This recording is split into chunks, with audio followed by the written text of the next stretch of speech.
Okay, well, welcome. Hey, Lainey, right? Yes. Okay, well, my name is Kevin Jameson. I'm with the Dementia Society of America. Yes. So welcome, Lainey. Thank you. And Lainey, we're going to be talking about genetics, genetic testing, maybe DNA, and how it all relates to dementia and the diseases that cause or potentially can cause dementia. So tell us a little bit about yourself. Give us your name, Sure. where you work, kind of your educational background, and any other relevant information you'd like to share. Sure. Thank you so much. So my name is Lainey. I'm a genetic counselor at Penn Neurology. So I work in adult neurogenetics there. I see patients both clinically and through research. So it's at the University of Pennsylvania. And I'm also really lucky to be able to consult for Passage Bio, which is a gene therapy company that does a wonderful job of promoting awareness for genetic counseling and testing. And so to become a genetic counselor, you need to get a master's degree in genetic counseling, which I did at the Johns Hopkins University and National Institutes of Health, and have had a great time working in this field for almost 3 years now. Excellent. Excellent. Well, so shout outs to University of Pennsylvania. Both my wife and my sister went to UPenn, and my wife went to worked at Johns Hopkins. Went to Duke, but worked at Johns Hopkins for a while. Lots of connections there. So good stuff. And, you know, genetic counseling and genetics in general have been of real interest to me.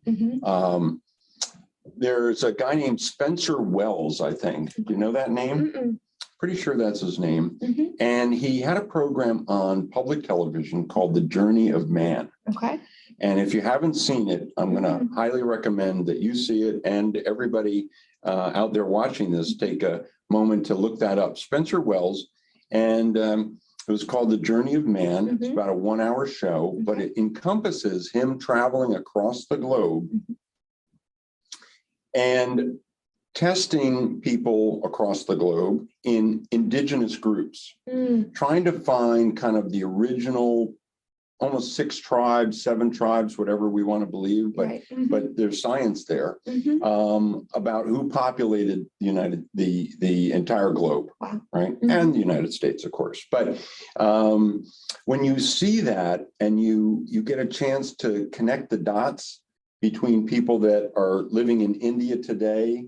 In fact, my genetic testing, which I'm a fan of and have done, shows that I have a high degree of connection to males who live in India. There's something about my, what is it, haplotype? Haplotype, yes. Thank you very much. We won't go into too much of the technical detail, but the bottom line is that somehow deep in our ancestry, people came out of India that somehow are a part of me. Connected to. Right. I also have 11% Ashkenazi. So, and I knew that because of my great grandfather, but you know, it just reinforced when I had my genetic testing. I've also looked at my, you know, Alzheimer's gene, right? The APOE. And have that one copy that they allow you to see in some of these genetic testing scenarios. But let's talk about, well, first of all, what are genes? So genes we often describe as like the instruction manual of the body. It tells the body how to grow, how to develop, and different genes control different aspects of the body and your health, right? And so if you have a difference in a gene, which some people call a mutation, we like to call them variants or pathogenic, meaning disease-causing variants. That can cause the gene to not work the way it's supposed to, and it causes a problem in the body. What problem that is depends on what gene is affected, but sometimes that can result in conditions like dementias. So it's the instruction manual for the body. It tells you whether you're going to have brown hair, black hair, everything about you, basically, how your fingernails grow versus don't grow. If you're allergic to the sun, as some people are, what is that, something? Right? Yes, exactly. Photophobia, maybe? Photophobia, yes. But there is, in fact, a friend of mine has that where he goes out in the sun and he sneezes. Oh, wow. Yeah. And there's a genetic link to that for some reason. Okay. So in the process of genetics, then there are specific genetics revolving or including aspects of the brain. Yes. Okay.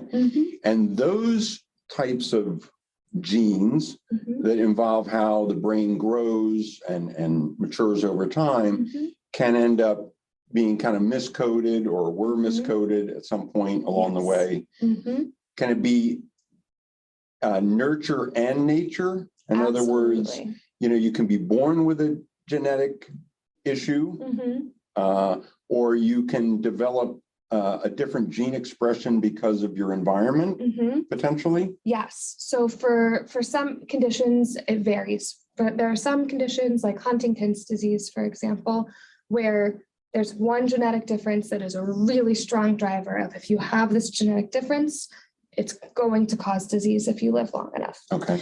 Whereas, there are other conditions like many of the dementias where you can have a genetic risk factor that puts you more likely to develop that condition, but exposures in your lifetime, be it stress, head trauma, you name it, they're still studying a lot of what those exposures are, can combine with that risk to cause the symptoms of the condition. Okay, so that would change maybe the amyloid buildup if it was Alzheimer's disease potentially, or tau misfolding if it's FTD, frontotemporal dementia, or degeneration, as some people do call it. Okay, absolutely. Yeah. And so by the way, we're sponsored in part by Passage Bio, and we've had a great relationship, and that's how this conversation came to be. Exactly. Right. Yeah. So it's good to have this conversation. People who are at risk for a dementia of some kind, some disease that causes dementia, such as FTD or Alzheimer's. They may say, oh, my grandmother had it, my father had it, my mother had it, my brother, my sister, my aunt, my uncle. Why would somebody say, I want to know if I have the gene that's responsible for what they had? Why would somebody want to do that? So that's a highly personal choice to know whether or not you're at risk based on what the family had. And people come up with all sorts of different reasons for why that would have value to them. Some of the ones I hear more commonly include just needing to be able to know to move forward with their lives. They feel like they can't plan their future unless they know, do I need to think about saving money differently, or about what time I might want to retire? Is this how I want to spend the years if I know that in the future I may develop these symptoms? Some people think about their reproductive planning because there are some technologies to avoid passing down genetic mutations to the next generation. For some people, it's really important to think about whether or not they have the variant or the mutation themselves, and if they're going to pursue having children a different way. Or sometimes people choose not to have kids at all because they don't want their child to go through what they went through watching their loved one develop the condition. And so, there's a lot of nuance within that subsection as well in terms of, what people are wanting for family planning, and also which of the reproductive methods feel accessible to them. But some people also feel like they want to be ready to go as soon as a clinical trial comes out that could enroll them, because right now there are some research studies where they're doing an intervention to try to slow progression of disease. And there actually are some studies now where they're even enrolling people before disease develops, trying to prevent onset of any symptoms. And so some people say, I need to know my status so that I can enroll in those studies, or the second that a drug gets approved, I want to know that I can have that conversation with my doctor about taking it. So the reality is, if to get into some clinical trials, you have to have that genetic issue going on, yes? Yes, for some trials. Right, for some trials. Yeah. Others, it might be what they call clinical presentation. Right. Which, is lesser and lesser kind of a requirement. It's almost like, no, we need to really know whether somebody has X, Y, or Z condition or potential condition. Right. Because I think a lot of clinical trials in the past took a lot of people in that the doctor had said, oh, you have Alzheimer's, you have FTD, you have Lewy body, you have vascular dementia. But then, when it all was sorted out in the end, it was like, maybe not. Right, right. And that affected the clinical trials. Absolutely. Like your numbers are skewed. So the more we can know, and the more precisely we can kind of filter the people that are coming into the trial, the better. Absolutely. If we can better characterize what is the genetic difference that's driving the disease that that person is then causing their symptoms, then we can have a better sense of, is this drug or, whatever intervention that we're giving, is that actually, changing the effect Is that it that gene is targeting having what on we're body. trying to target? Exactly. And so it kind of hones the population a bit more and makes the results less fuzzy because of like what you said, where, sometimes that can skew the numbers, it can skew the results if you're not really including who you think you're including, the drugs or whatever the interventions implications are might not come through as strongly. Exactly, right. So in some ways, if you are saying to yourself, hey, I want to help others as a human being, and I potentially have this condition, then you're helping other human beings by signing up and going in and being tested. And if you get through that process and it's determined that you have this predisposition or you have this particular genetic makeup, then you're really doing a favor to the rest of humanity by going ahead with it and at least exploring your options for the clinical trials. Yeah, absolutely. The people who dedicate the time, the energy, the effort to being involved in these trials are 100% doing a lot of good for society, because even if the trials don't result in direct benefit to them, they're furthering the science, they're furthering our understanding. That being said, genetic testing is a highly personal decision and not one that people should make lightly. And I love when people feel altruistic and they say, oh, if this will help anyone else, then sign me up. But, one of the things that I talk through with people is about what this information is doing for you versus what this information is doing for society. Okay. And so it's a little different sometimes if you're pursuing testing for research versus if you're pursuing testing through, regular clinical care where it's really just for your own benefit for you and your family. Okay. Yeah. Let's think about this though. So we know kind of the reasons why people might want to do it for their own personal benefit, so that they can make better planning decisions for their family planning, maybe for financial planning, right? Why wouldn't people do it? For people at risk specifically? Well, or anybody, right? I mean, listen, we're talking to a bunch of people who are watching this right now, and, they don't know what they're at risk for. Right. They know maybe their grandparent or parent had something, or their husband or the wife had something, and that's not necessarily genetic, but they're concerned about their kids or whatever. Absolutely. And so, why wouldn't they do it? So for someone who is at risk, one of the big things that we talk about is what privacy and discrimination protections you do and don't have. And so there's a law that exists out there called GINA. Okay. The Genetic Information Non-Discrimination Act. So GINA. Exactly, okay. GINA. Went into effect back in 2008. There's really good resources. If you Google, I think it's like ginahelp.org or ginahelp.gov. But there's good resources that the NIH puts out that explains it really well. But the gist of this law is that in most cases, your health insurance and your employer cannot ask for or use your genetic information against you in any way. So they can't not hire you, they can't fire you, not promote you, they can't raise your health insurance coverage, nothing like that. Some exceptions are if you work for the military, federal government. And how about small businesses? And small businesses. 15 or less people. 15 or less people. Right. Those are the three exceptions.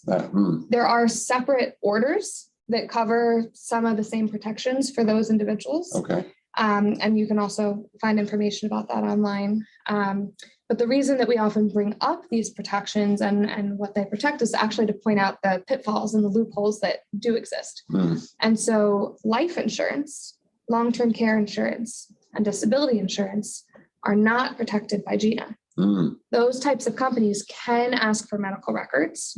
They can ask for your genetic information. So if you apply for a new policy, they can ask for these records, so you have a genetic risk status, and deny you coverage or charge you a really high premium. Okay, so let's stop right there for a second. Yes. So, so let me understand this. So if I have long-term care insurance, and I got it 20 almost 20 years ago. And so I got it at a time when it was in its heyday. I got all the bells and whistles. But today, I've seen other policies that have come kind of past my desk, so to speak, and they talk about, or actually ask, have you had your genetic testing done? Right. Or have you been genetically tested? Like a 23andMe. I mean, I'm mentioning 23andMe, but also Ancestry, DNA. Now, the Dementia Society happens to have a relationship with Ancestry.com in that they provide a memorial site for our constituents. But, the DNA is a little bit, it's the same company, but kind of separate, in terms of what they do. Right. So full disclosure. But if a policy application says, have you had your genes tested? Let's say, I don't know how they would say it, but let's say they say that. And you've gone to 23andMe and you've done that, are you obligated to tell them that? That's a really good question. And I don't know the exact answer to that. So I don't want to say anything wrong here. I know that the way I've typically seen it is they ask you to list every medical provider you've seen and then pull records based on those providers. And so if you saw a genetic counselor or, a neurologist or primary care doc who ordered genetic testing, then you would have to report testing that you had through those providers. I don't know that how you have to report or not report at home testing, like a 23andMe. It would probably depend how the question is worded. If it was, you have a family history of heart disease. Have you had genetic testing related to the heart disease? That to me would say, you probably don't have to report the 23andMe testing that you did a broad health screen for. But I don't know the true legal answer to that. So I don't want to. We'll save that for another time. Yes. Okay. Yes.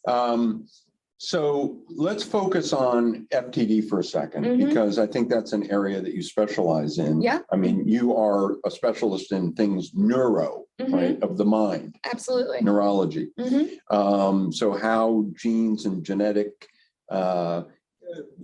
changes occur and how they relate to your brain tissue, right? So let's talk about FTD for a second, because that's kind of a hot topic with regards to genetics. Yes. Describe the genetic aspects to frontotemporal degeneration or dementia. What's involved there? Yeah, so I work primarily at the Penn FTD Center at Penn. So this is definitely the area that I spend most of my time thinking about. And so the genetics of FTD are becoming much more apparent as time has gone on. There's 3 genes that we know make up the bulk of the genetic causes of FTD. That's the C9ORF72 gene, which that's a lot of numbers. People usually call it C9. Okay. Much easier. The MAPT gene, which people sometimes call tau. And then the GRN gene, which people call progranulin or granulin sometimes. And so those 3 genes together are the most common genetic causes of FTD. But there are many others out there, like the TBK1 gene, the VCP gene. There's so many. Kind of an alphabet soup. Very much an alphabet soup. And so it's the genetic counselor's job to hold all of that alphabet soup in their head.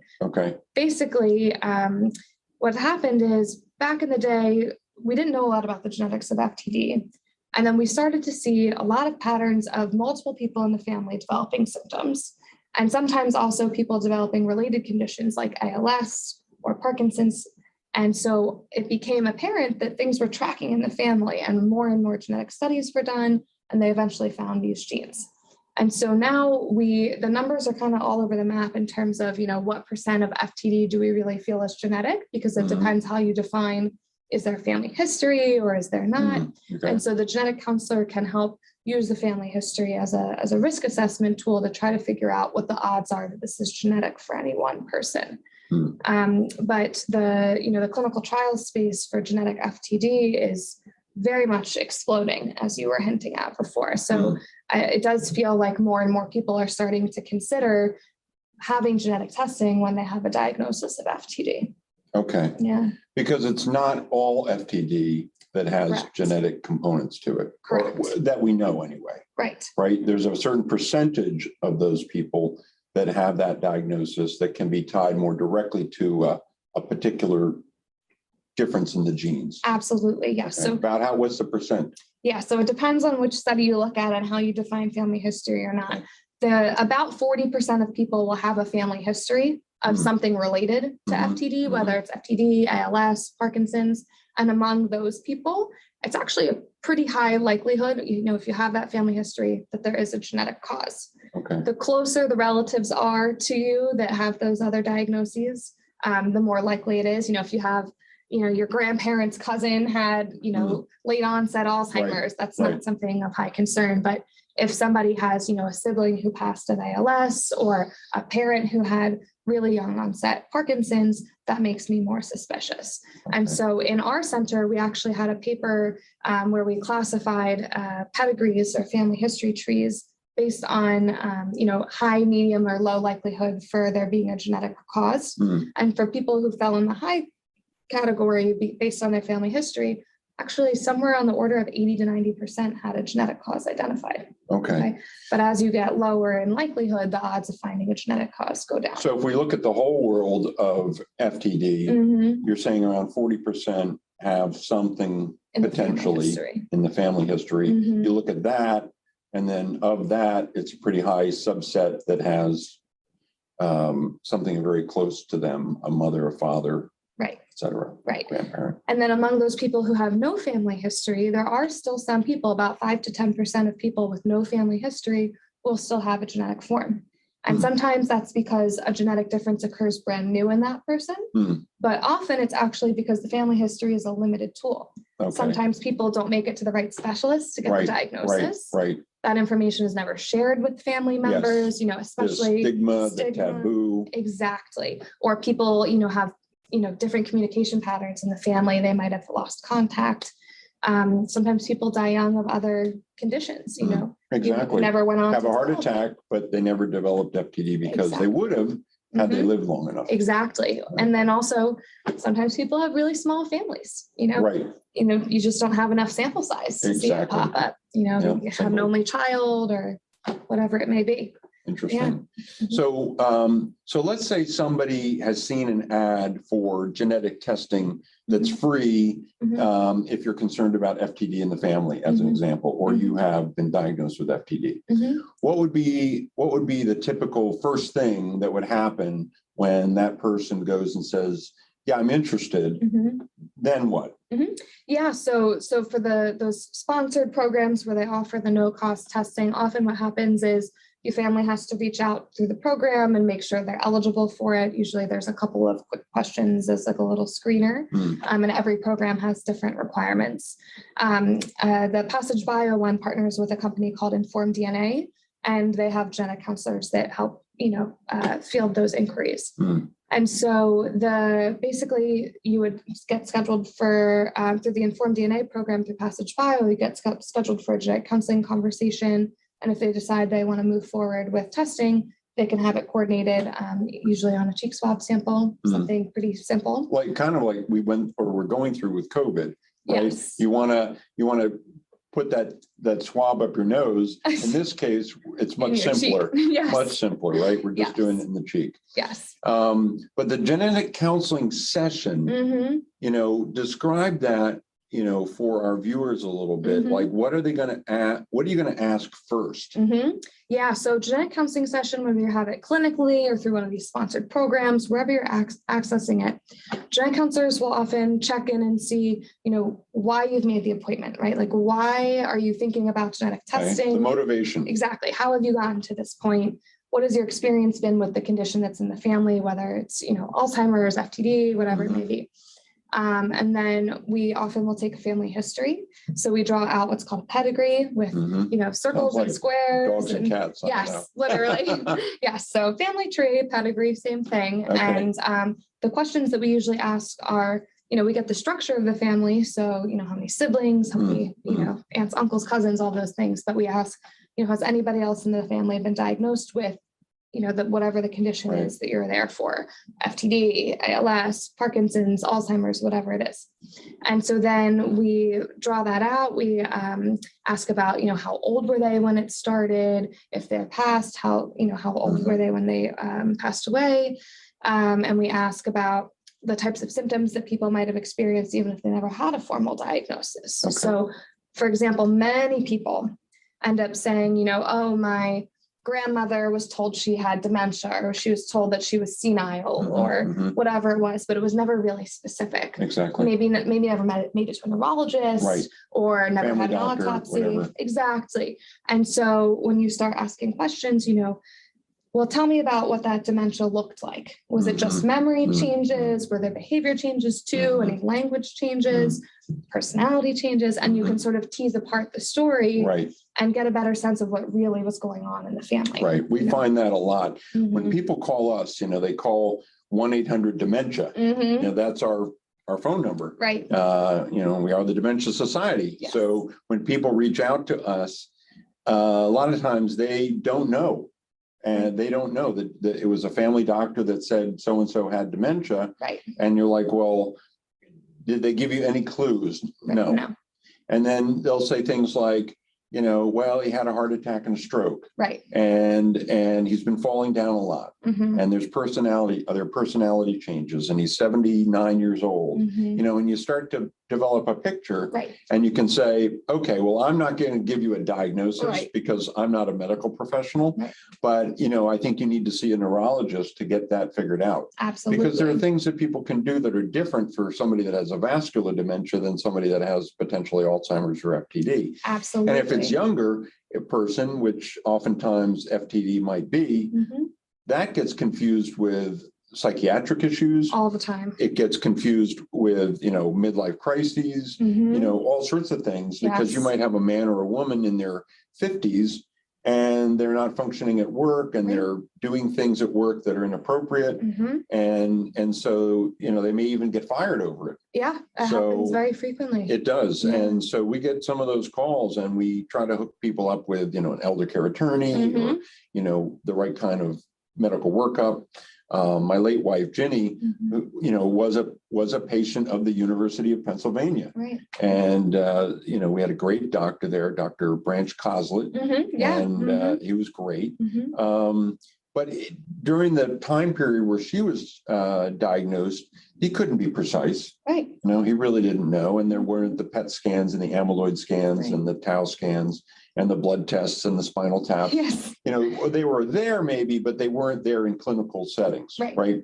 They're still very heavily, research in a university or Yeah. whatever. So, we're always encouraging people as the Dementia Society to, if you're open to it, to learn as much about what's going on as possible. Yes. Because then you can chart a path. Yes. If you don't know, then you're really operating kind of blindly, and you're just not going to get the best possible care if you need it. Right. In my opinion. Especially in light of the trials, right? And so that's where genetics has really fit in with the neurology here, right? Your point is that people call in with this unspecified dementia, and you're like, let's clarify this to get you the best care. And so where the genetic counseling and testing pieces fit in is if we can figure out the genetic explanation for why symptoms have developed, that can also help clarify diagnosis and send people sometimes, down a certain treatment path, especially now in light of clinical trials. It could put them one step towards eligibility for a trial. Well, people should know who are watching this, on the Dementia Society website, we have like a member directory, and in there's a special section on clinical trials.